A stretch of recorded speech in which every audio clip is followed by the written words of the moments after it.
and action, which ties in somewhat with Sara and a little bit that I have to add on. Please join us.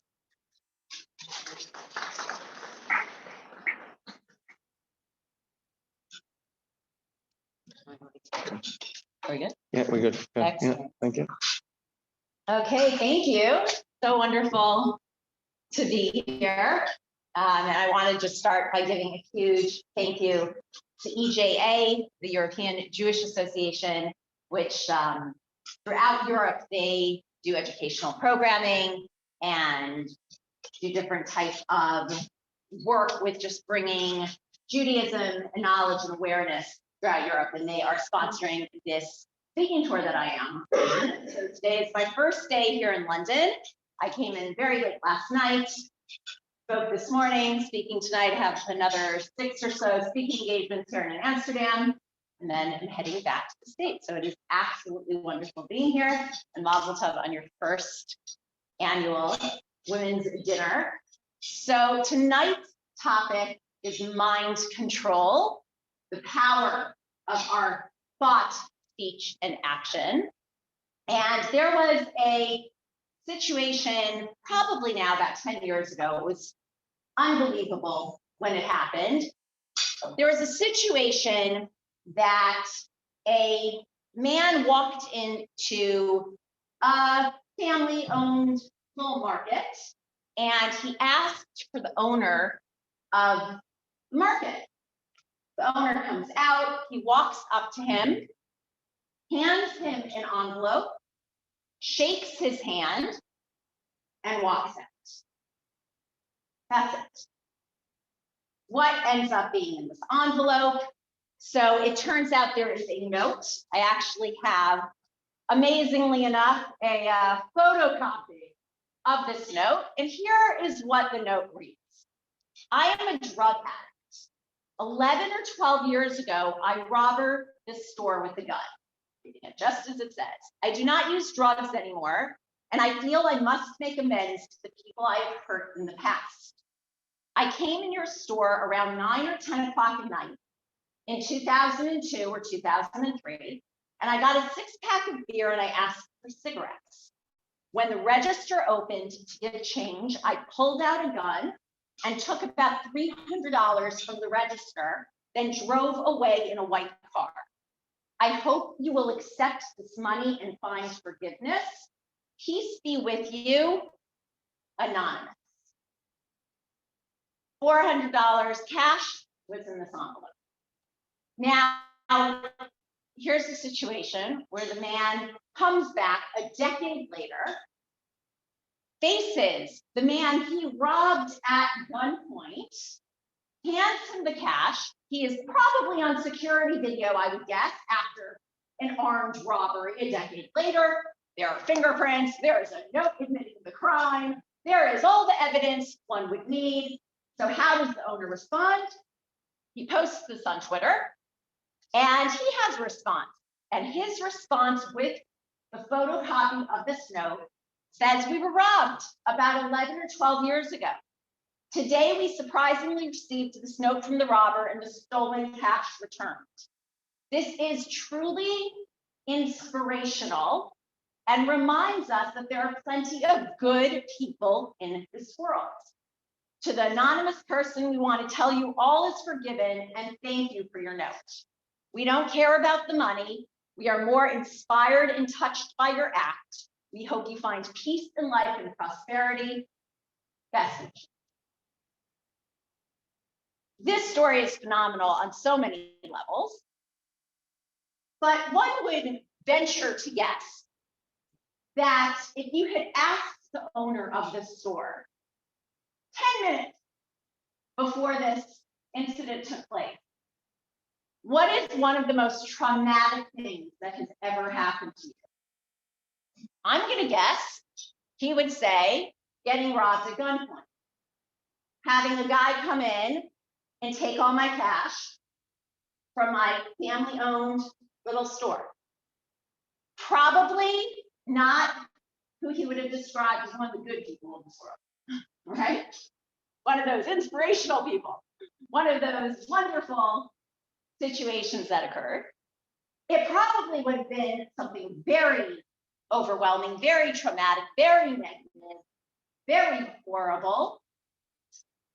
And then this incident took place. Now, in the span of 10 years, the owner could have moved, could have sold the store, could have died. Lots of things could have happened. The guy was on drugs. He might not have remembered which store it was. He might not have been able to get back there. Things could have happened to him. The fact that this all worked and that we are able to even know this story is phenomenal. Because over the course of that time, the narrative that would have been likely to have been said would have been, you know, there are just people out there that have no respect for humanity, no respect for hard work, probably took the money to buy drugs, probably this, probably that, what a scumbag, what a horrible person, all the things we would create, and that would be the narrative. As opposed to what was the actual reality. Here was somebody who did something horribly wrong. We don't know why he took the money. Did he use it to buy diapers, baby food? Was he just on drugs? Did he obviously have regret? How long did he have regret? How long did he want to make amends? And he did. Who knows if he ever saw the response from the owner? You all know it. I know it. Twitter knows it. Who knows if the guy ever saw it? He may not even know how the owner responded, but he did what he had to do. And it shows us that so often we create narratives that we live with, that become truth, that become reality, and we have no idea what's actually the story behind, but they become our reality. Now, if this guy had said, I don't know this guy, maybe he wouldn't have said, but yeah, we got robbed. You know, the guy must have fallen on hard times. I bet he needed the money more than us. I hope he gets off drugs and like does good things with his life. I'm sure he feels terrible. It would have been like, okay, you believe what you want. You're a little naive, a little optimistic. Okay, whatever you want to tell yourself, right? We're very likely to believe the bad, the ugly, the negative. But when we create something that makes us feel better, we're being high in the sky. We're not being realistic. We're being too naive. And yet we're creating it all. Positive, negative, we create it. It affects us, it impacts us, and it creates our reality. We're taught that there's 3 garments of the soul. Machshava, dibur, and maaseh. Thought, speech, and action. This is what are the garments our soul wears and how we interact with the world around us. There's a very powerful statement from Micha that says, Hagid b'cha adam, ma tov u'ma Hashem darash mincha, ki masot mishpat v'avat chesed v'atnei lachem Hashem Elokecha. Tell me, what is it that God wants from us? It says we should do 3 things. We should have justice, we should have loving kindness, and we should walk modestly with our God. And these 3 correspond to the concept of thought, speech, and action. So thought is related to justice, speech to loving kindness, and action to walking modestly with our God. Now, when it comes to thought, the big question always is, can we control our thought? Do we have any control over our thought? And does it even matter if I don't say anything, if I don't do anything? Does it matter what I think? At the very least, let me get alone with my thoughts. Don't worry about what's in my head. Don't worry about what I'm thinking about.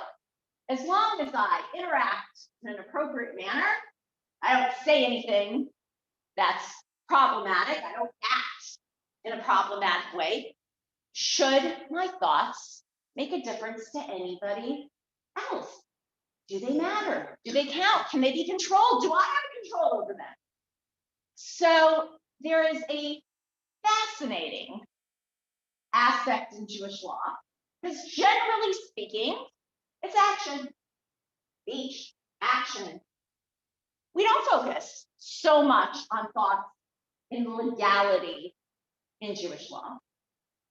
And yet we have a situation, or many situations, that relate to this, where when it comes to our most intimate of moments, we are taught in the Talmud that there are a number of situations, there are actually 10, they break down into 5 key categories, that there are 5 situations where a husband and wife are prohibited from physical intimacy that has nothing to do with overarching situations that apply to everyone. For example, we have categories, such as persons in mourning, if it's Yom Kippur, based on a woman's cycle, times that the couple is not supposed to be physically intimate, but for all other intents and purposes, the couple should be able to be intimate. 5 specific situations that prohibit that. Any guesses? Not all at once. I'll help you out. Okay. One category, and this actually breaks down to a few other situations, but is if the couple is angry. If either partner is angry, intimacy cannot be fueled by anger. It has to be fueled by love. Another situation is if either partner is drunk. You have to be able to make a very conscious choice. By the way, this is mind-blowing because this is within a marriage. I don't know how it worked in England. I know that in the US, the last state to make spousal rape illegal wasn't until the 1970s. The Talmud is telling us, you better be sober, you better not be angry. Third category is neither partner can be asleep.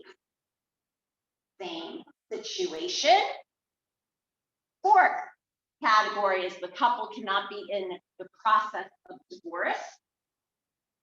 And fifth, and most relevant situation to our discussion, is that neither partner can be thinking about someone else. That's a big one. Thinking. Now, if the person decides to share that thought, they're probably drunk. Someone's definitely going to be angry. Probably contemplating divorce, like all strikes are out, right? But even in thought, if either partner is thinking about someone else, intimacy can't happen. Now, the amazing thing about thought is that we can switch it instantaneously. If you're thinking the wrong thing and you're smart enough not to put it into words, so it remains in thought, you can switch it instantaneously. If you're thinking what you shouldn't be thinking, start thinking what you should be thinking. And the thing with thought is we can multitask. We can't multi-think. We have one thought in our head at any given moment. Just like you can't multi-speak. You've all tried, right? 2 words try to both come out at once. Doesn't work successfully. If your head is filled with a thought that is inappropriate, that is negative, that is toxic, that is unhealthy, by definition, there is no room and no place for a thought that is healthy, that is growth-oriented, that is positive, that is productive. And we choose at every moment what we fill our heads with. When somebody says to you, so what are you thinking? And you go, nothing.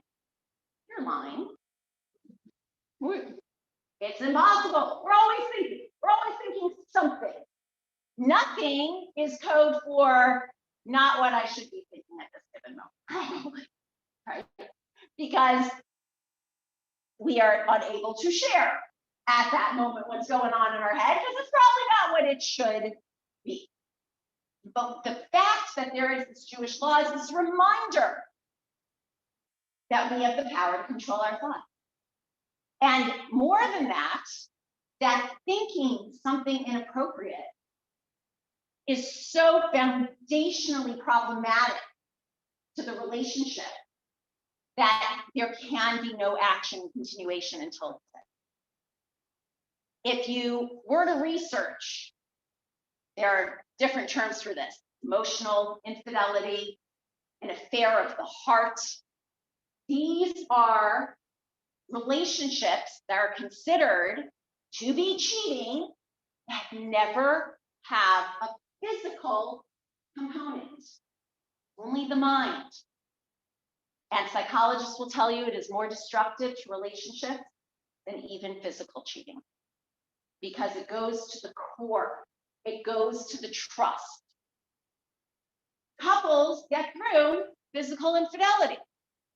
It's very obvious to figure out if it's happening or not. If the person is there, they are therefore not somewhere else or with someone else. But if someone can't trust what their partner's thinking about, what is running through your mind, what is running through your heart, what are you thinking and feeling and wanting and desiring, if I can't trust that, then what? Then no basis. Every time I teach this class, I re-Google it to see what the numbers are in Google on these searches. I just did this the other week, although I wrote it down. Take a guess. How many little searches, categories do you think pop up when you put in an emotional affair? Throw out a number. 74,200,000. An affair of the heart, 229 million. Articles, videos, studies, discussions, all on infidelity. That's all in our brain. All about what we are thinking. So when it comes to thought and how it relates to justice, it's a pretty interesting thing. I actually tried to look up your judicial system here and get a sense of it, because justice ideally takes place in the courtroom, right? I know yours is a little different. We're going to be working off of the U.S. court system for this example, but I know it also applies. You also have juries, I've discovered, and lots of other things that confuse me, but overall, there are some definite parallels. But when it comes to justice, ideally taking place in the courtroom, it's a pretty fascinating thing. Somebody is on the stand, and their life is going to be greatly, greatly, greatly impacted by what is decided in that courtroom. They're defending themselves, they're answering questions, evidence is being presented, that's by the lawyer, that's by the defendant, whatever it may be. And whoever is going to determine that justice, be it the judge or the jury, they have one key job during the entire time that evidence is presented. And that job is to think. And we are completely reliant on trusting that they're thinking what they should be thinking about. Somebody's there explaining why they weren't at the scene of the crime, how they couldn't have done it, how there's no way, their life is on the line. And for all we know, that judge or jury is sitting there looking and going, I'm gonna need hot dogs, hamburgers, buns, ketchup, making a grocery list in their head. We've all done it. I mean, how many times have you made your grocery list while somebody is trying to have an important conversation? Right? We all think we can kind of multitask, be there, be kind of present, thinking about something else. Our brains can go all over the place. And yet our entire foundation for justice is predicated on trusting that people are thinking about what they need to be thinking about, what they should be thinking about. And that those thoughts are going to lead in, going to shift, and going to change everything else. We'll get back to it at the end, But we see very clearly, when does thought come back in? Once we hit action. When something happens, what's the first thing they research? What were they thinking? Right? We just have had in the States horrific school shootings, horrible, horrible violence from people who never did anything before. They had no records. You couldn't look them up, right? My son and I were just talking about this. We're flying all over the place, and there's always that fear. Security can only work off of what's been done, not off of what one is thinking. But that's where they go back to, right? Something happens, and suddenly it's like, what was this person reading? What were they writing? What were they posting? What were they talking about? What were they drawing? What was in their mind that we missed? They were thinking this. It didn't happen from nowhere. How do we catch the thoughts before it turns into action? When it's the negative. On the flip side, we have trust good design good. Think good, and it will be good. Sounds very optimistic. Again, wishful thinking. It's not wishful thinking. Think positively.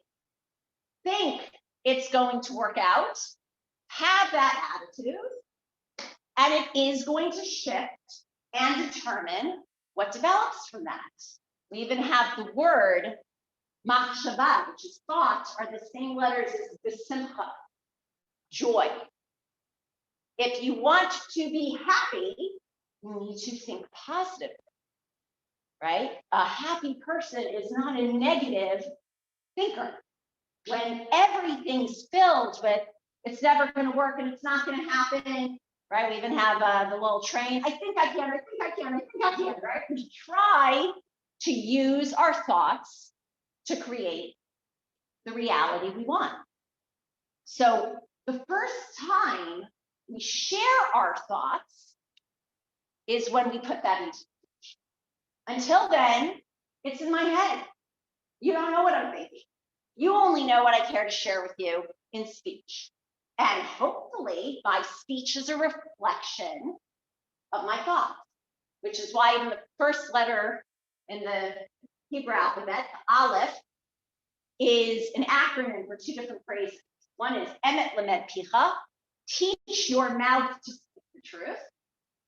And the other is a chad lev peh, that the mouth and the heart should be one. What is trust? You say what you're thinking. I can trust that what comes out of your mind, out of your mouth, is actually what's in your mind. That it is truly a reflection of what's going on, that you're not saying one thing and thinking another, right? Because that's complete lack of transparency, complete lack of trust. So when we finally speak, that is our first ability, when used properly, to share what's going on in our head. And our speech creates reality. You've all heard the term abracadabra, right? Famous words from the magician that suddenly is going to create something from seemingly nothing. So it's Aramaic in its origin for abared ketibur. I create when I speak. When I say something, I give it reality. We all know this, much more from the things we never should have said than the things we should have said, right? You say something, very, very hard to take it back. Once it's gone into speech, very hard to undo. You can say, I love you 1,000,000 times. Say, I hate you once. 10 million I love yous isn't making that one go away. Because unfortunate reality is we're much more likely to believe the bad than we are the good. The good is you're just being nice. You're just being sweet. You're just saying what you should say. But what you're really thinking, when the negative comes out, it's like, I knew it. Aha! That's what was going on. That's what you really need. That's what you really feel. That's what's really in your head. And now you made the mistake of saying it. You lost your facade. So the negative we accept as true. Positive we doubt. We hope it's true. Not so sure. So we have to be so careful when it comes to speech. I just traveled to Israel, from Israel. Anybody who's been to Israel knows, especially if you fly El Al, that you get a long list of security questions before you board that plane, right? It's a pretty interesting thing. You stand there in line, you know what they're going to ask, right? Who packed your bags? I did. Where have they been? They've been packed with me. Were with me in the shower this morning. Haven't left my site. You know, are you bringing anything for anybody else? No, because anybody's traveled to Israel without bringing something for someone else. I mean, really, not at all. We know exactly what to say. We know exactly what they're going to ask. We know exactly what to lie about, because we know if you sat there and told them the truth, well, my neighbor, but I trust them. You're not doing that, right? Ahmed over there just gave me a package. I don't know. You know, no, we're telling them exactly what they want to hear. And yet, we all go through this. And why are they wasting their time, seemingly? And why are we wasting our time when they know what we're going to say? And we know what we're going to say. And yet, they're a lot smarter than often people give them credit for. My daughter's in the Army now. They're very, very well trained. They know when they're talking to you, they're not paying attention to what you're telling them. I mean, say something dumb and they'll pay attention to it, and you will not get on your flight, right? We all know. Joke about having a bomb on you, and you can forget about getting on that flight. No patience, right? Certain things you just do not say, even when they know you're joking. You say it, you're finished. But saying all the right things, they just want you talking. Because the longer you talk, the more they know what's going on in your head. The more they can figure out if you're a threat, if you're a danger. Because what's the thing with speech? When we're nervous or we're not sure, we want to make our plane, we say certain things. But somebody who's really going to create a dangerous situation, we can hide a lot until we have to speak. Have you ever been like so emotional? So it can be anger, it can be intense sadness, and you know you're fine until somebody makes you talk.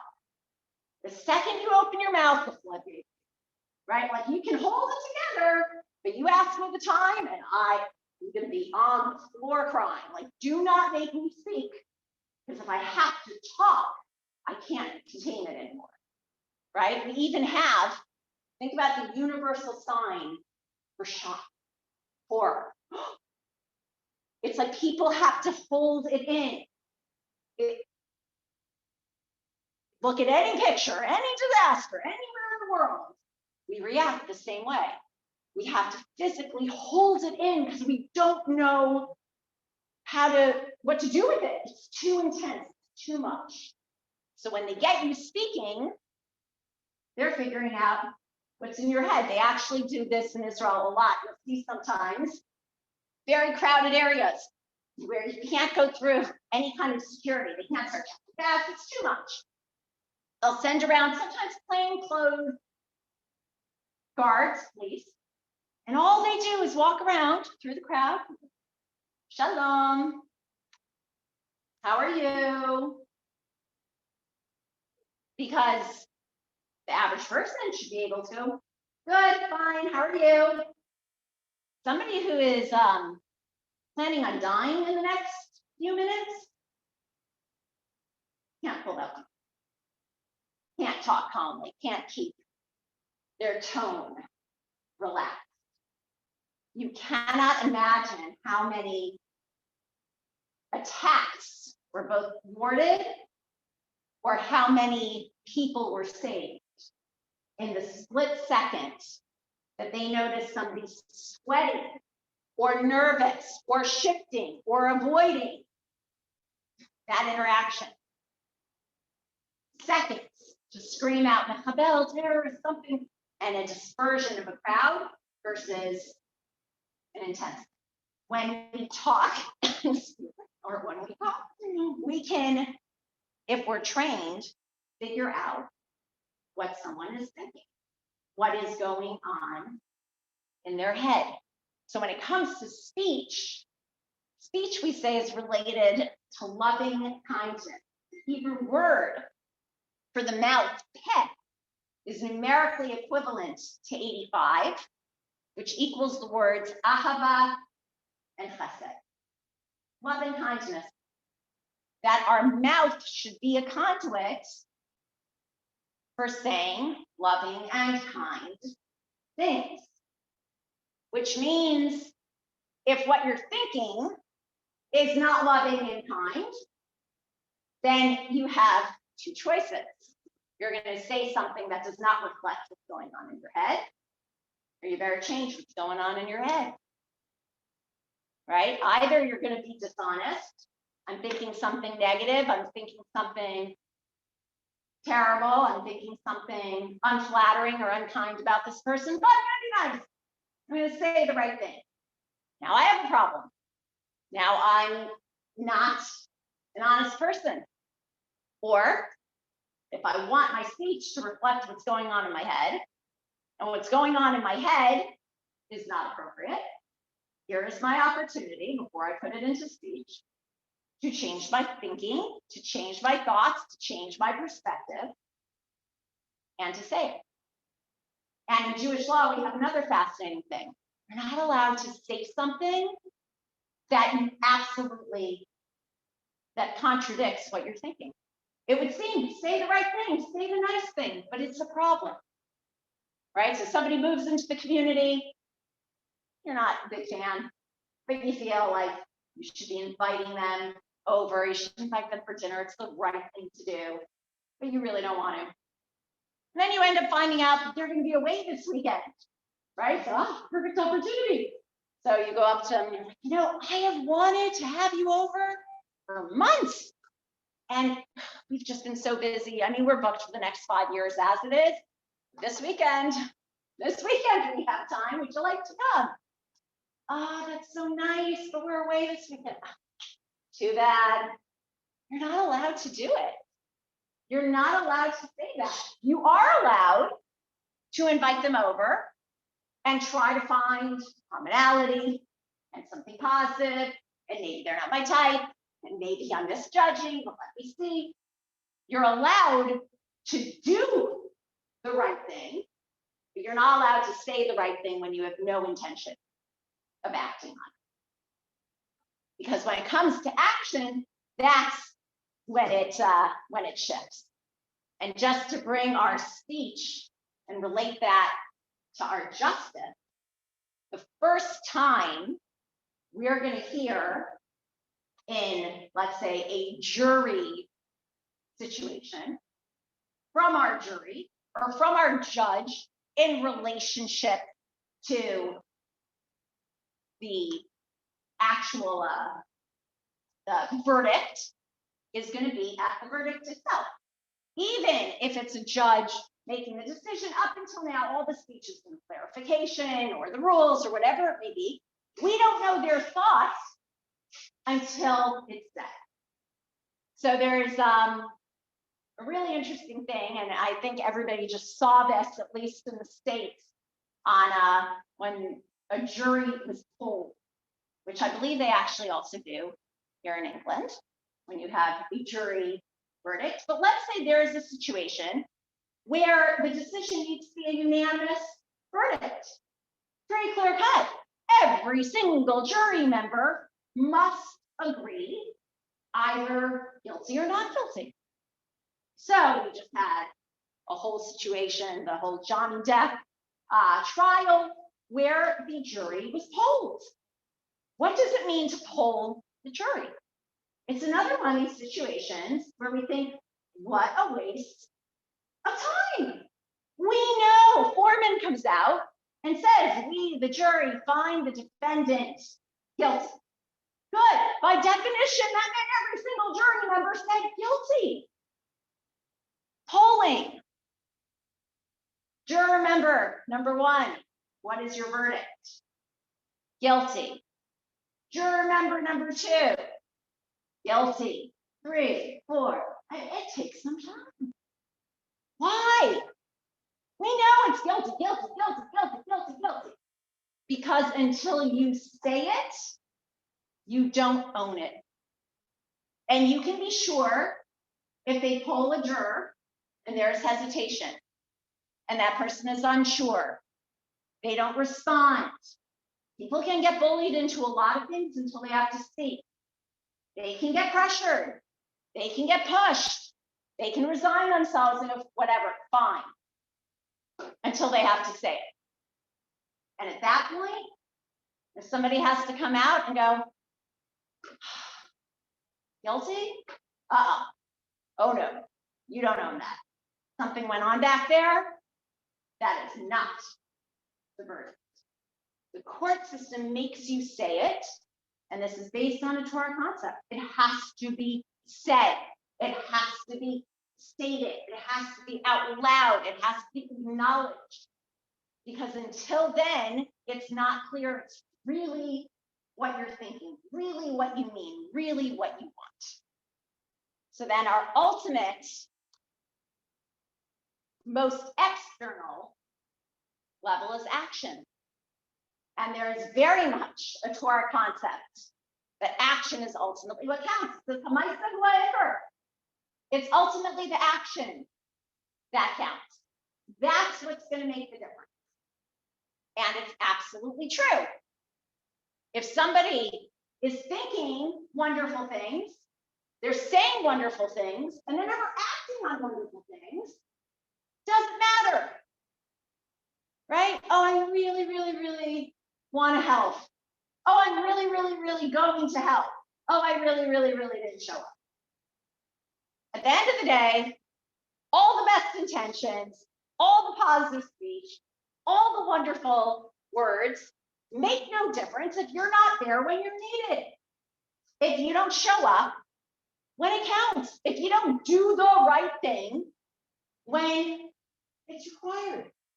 There's a great story of a guy who desperately wanted a very high-powered job, and a phenomenal opportunity came about. He was incredibly well-trained, well-educated, resume that was perfect, went through a series of interviews and was up against one other person for this incredibly lucrative and wonderful position. And this was the final stage of a very lengthy interview process. He shows up to the office and says, he's there to meet with the CEO. This is finally the big finale of this process. And he's asked if he can just wait in a side room. Things are running a little late. Do you mind just waiting in this room? And, as soon as the CEO is available, the interview will begin. No problem. He sits down. He's waiting. Man walks in and goes, oh, I'm so sorry. It's a huge room, just like filled with chairs, because we've got an event coming up. I'm just going to need to clear out these chairs. I hope I'm not going to disturb you. Oh, no problem. So he's there. The guy comes, picks up a chair, walks out, comes back, walks out. This goes on 20 minutes, a half an hour. Finally, the last chair is the one he's sitting on. The guy says to him, I'm really sorry. I'm going to need your chair. No problem. With pleasure. Takes the chair, he goes out. He comes back in, he goes, thank you so much. You can go home. He goes, no, I'm here. I'm waiting for my interview with the CEO. And he goes, yeah, you just had it. I'm the CEO. The whole time, the guy's going in and out. He doesn't offer to help. He doesn't hold open the door. He doesn't say, hey, I'm waiting. What do you need? Can I get that for you? Can I give you a hand? That was his interview. It's the action that counts. How are you going to behave in the moment? when it's needed, when you don't think you're on display, when you don't think you're being watched, when it just has to do with doing the right thing, being a good person, helping out because you have an opportunity to. So when it comes then to action, and in even our court case example, what now is going to determine the sentencing? We know the person's guilty. Verdict's been given. Now we've got the consequence. Is this person going to serve life? Are they going to potentially get death? Are they going to possibly walk free? What's going to determine it? And it goes right back to thought. What was this person thinking before the crime was committed? What was this person thinking while the crime was committed? And what was this person thinking after the crime was committed? The harshest sentence will always be premeditation. I thought about it. I knew what I wanted to do. I knew it was wrong. I did it. I thought while I did it, and I covered it up. I was thinking after. We're supposed to be premeditated. Premeditated beings. We're supposed to think before we do things, while we do them, after we do. Obviously, in the positive, it goes right back to the thoughts. If it's determined a person wasn't thinking before, they weren't thinking during, and they weren't thinking after, it is actually the definition, at least in the States, of insanity. Somebody who acts and talks and does and doesn't think. And we actually don't hold those people accountable. They get help, but they can't be held accountable. They weren't thinking. There was no thought process. We have temporary insanity. No thoughts to do anything wrong. In the moment, something happened, emotions engaged, there was behavior, there was reaction. And then the brain started again. Oh my gosh. And the person calls the police, reports what they did. This is what happened, right? So we have all these legal definitions between when did the brain work? When did it kick in? When were we thinking? When was our thought and our speech and our action aligned? And that's where we're held accountable. So with that idea, we have, when it comes to this thought, speech, or action, Nike coined it perfectly with just do it, right? That ultimately, it's the action that counts. Do the right thing. We even have a beautiful Torah concept. Do the right thing for the wrong reason, and you'll come to do the right thing for the right reason. In action, you can do it. Somebody asks for a donation, you don't care about the cause at all. You just want recognition or something external. That's okay. Give it. Do it. It's gonna help. Sometimes when we do it, then we feel good. Then it inspires us, right? Anybody will tell you, don't wait for the feeling, right? You decide you want to eat healthy, don't wait for the feeling. You decide you want to be more active. You may not wake up and go, oh gosh, I just feel like going to the gym this morning. Do it. Do it. Get there. Start working. Because guess what? Your endorphins will kick in. And you'll start creating a positive association. And then give it a week, give it a month. You may wake up and want to do it. And then your thoughts and your speech and your action will be aligned. But just by doing the right thing, it will retroactively shift how we speak about it, shift how we think about it, and change everything. And it doesn't matter where you start. You can start by changing your thoughts. It will change your speech and your action. You can start by changing how you talk about something, and it will change how then you think and you act about it. Doesn't matter. But whatever it is, recognizing we have, we have that power, we have that control. We have that ability to transform our reality, and by doing so, the reality of those around us. So I just want to end with a blessing that was given to the previous Lubavitcher Rebbe by his father at his bar mitzvah. He said, in life, you should always remember 3 things. Don't fool others. Don't let others fool you. But most importantly, don't fool yourself. We are the only ones who truly know what we're thinking. We are the only ones who have the power and the ability to change those thoughts, to shift those thoughts, to make them positive. And we are completely in control of that.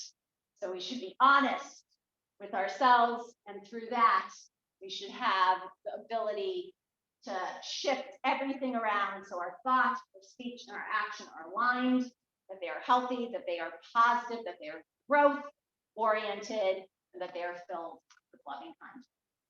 So thank you very much.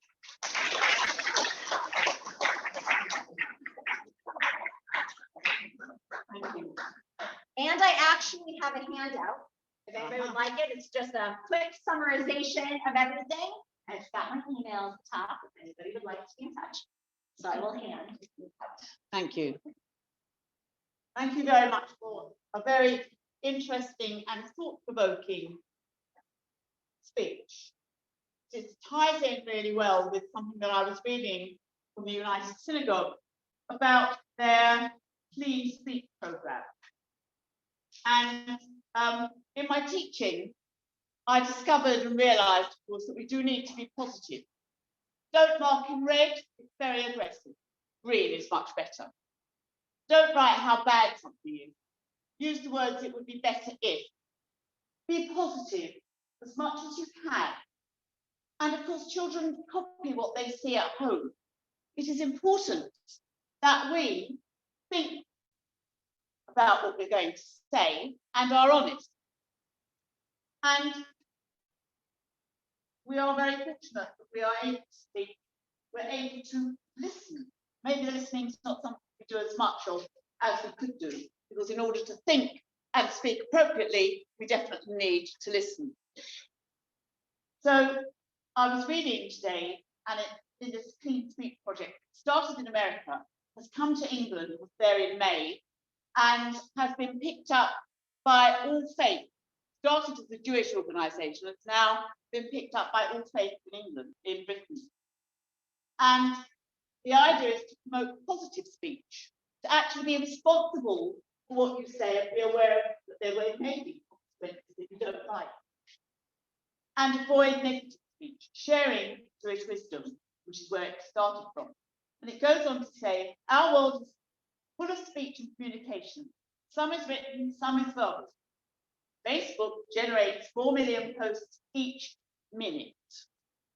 Instagram, 1.7 million per minute. And Twitter, 21 million per hour. The gift of speech is precious. Sometimes we use words we shouldn't, and people are hurt. So sticks and stones may break my bones, but I wrote on a board today that words may also hurt me. Something I don't think I had ever really thought about when I was young, but now I'm old, I do.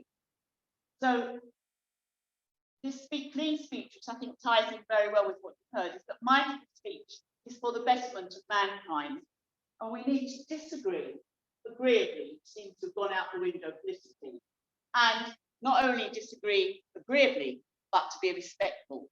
So I ask you to continue to enjoy your evening, to be kind, and where you can, pay things forward, because one day we may also be on the receiving end of justice and hesed. So thank you very much. Your tables will be cleared and more will come. Please drink some more. We don't want to take the wine home, we'll get them to come with it.